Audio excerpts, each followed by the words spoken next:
In today's video, I'm going to teach you how to create a measures table in Power BI.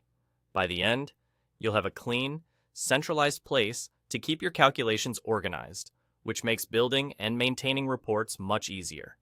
First, head to the table view. You'll find it on the left side of Power BI desktop, represented by the table icon. From here, choose New Table. This opens the formula bar where you define the table. Go ahead and create your new table and give it a clear, memorable name so you'll instantly recognize it later. A concise name helps keep your fields pane tidy, especially as your model grows. Once the table is created, switch to the model view. This is where you see the relationships and can manage where your calculations live. In this view, locate the table that currently holds your calculation columns.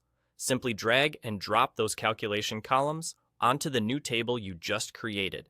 That move changes the home table for those items, effectively grouping your calculations together for easier navigation. You'll see them appear under the new table in the fields pane, which confirms the move. A quick but important note here. If your calculations depend on data from another table, moving them may cause issues. Calculated columns, in particular, are tied to the row context of the table they belong to.